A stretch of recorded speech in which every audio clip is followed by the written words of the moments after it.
If you got to pick one video game that you would live in for the rest of your life, what game would you pick and why? Sims face more dangers than not having enough money. That said, if you can cheat, there's nothing cause/reset object/trait removal can't fix.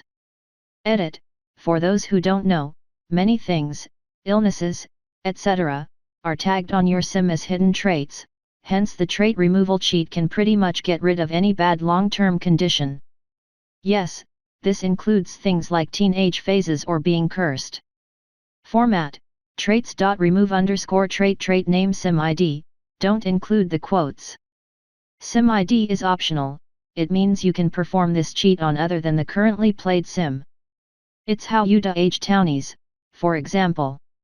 You can get the sim ID by using sims.get_sim_id_by_name, first name, last name, though an easier way is to simply have a TOSN2s show/search sim info mod and perform the show info. Interaction on the target sim. Is there also someone controlling this sim's world you'll be living in? Because bad shit can happen if that's the case. Rooms disappearing, being in a room without doors all of a sudden, being in a pool with no way out. And where did that pink flamingo come from? On the plus side, making friends is easy, and no one cares if you make out with the neighbor's wife/husband. Unless all of that changed in the latest game, because I haven't played in years. Mass Effect 100%. Space exploration, high technology, biotics, Asari, what's not to love? Obviously I'd want to live either a lifetime before or sometime after the whole Reaper thing. Edit. Lots of people saying that living before the Reapers wouldn't be good, or if I was in the Me universe but before the Reapers, I'd still end up in that war since it's a fairly short time frame.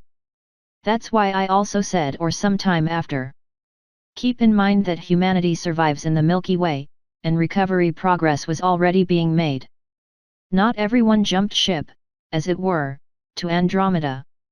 Also, since this is a hypothetical, I believe I reserve the right to end up in the circumstances of my choice for this universe transfer. Tongue sticking out. Splatoon, because it's just our world but we can shapeshift and everyone is really competitive about paintball. And talk to fish.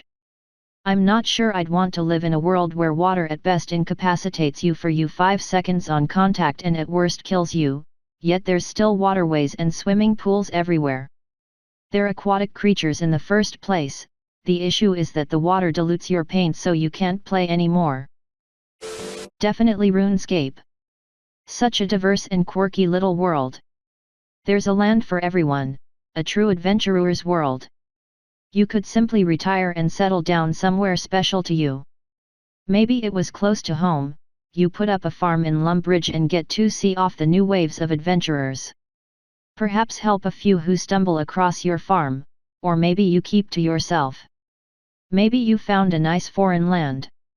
You like the serenity of the mountains, the elevations, trees, springs, waterfalls, and cool seasons? There's a ton of mountain ranges to call home. Perhaps, the sun's eternal burn on the desert sands calls to you. Or, the darkness and mysterious happenings of the swamplands. Or maybe you're a man of the ocean, plenty of ports and water, there's plenty of options for you. Maybe you befriended another species. There's plenty in Gilnor. Elves, ogres, dwarves, even some of the human lots tend to get a bit foreign.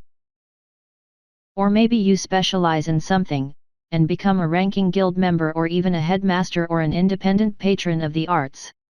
Maybe you like farming, fishing, crafting, magic. There's guilds galore, and there's no reason there cannot be more than one. Or perhaps you otherwise get involved with an organization or kingdom. Maybe you never made it very far from Miss Thalen on your own, but you were a loyal white knight of Philitter. And through the agency of the Kingdom of Ascaria, you traveled far and wide, and made many close friends along the way. Maybe you become a merchant king, amassing wealth that transcends the kingdoms themselves. Maybe you could start financing nations and start a banking empire. Even possible that you go far, very far. You have battled with deities and have left no story unturned in the land. You have been not only far and wide, but you have witnessed the passing of ages. You are a master of all the dimensions of the world, and as such transcend the roots of your origins and take your place as a servant of the gods themselves, or perhaps even further, rise to status of godhood yourself. Alas, Guthix was slain. Who will take his place as the god of balance? Who will remedy the chaos of Zamorak and the order of Saradomin? But even should one not be able to rise to the level of these gods, they grow old, and there will always be another generation, such is the nature of things. Time goes forward like this, what happens next but the result of the work done by those who play? As a strong player, you have the ability to influence the path of the world itself. And, what is a god but one who creates the world? Perhaps you gain such glory, that it is as favored by of the elder gods, those who transcend the boundaries of space and time, transcend the game itself. The creators of the creators, whose powers are truly infinite. In any case, no matter what path you chose, all things are possible. Maybe you end up just kicking it with ya boys, just chillin', fishing and shooting the shit till the end of days. That's as good an ending as any, wouldn't you say?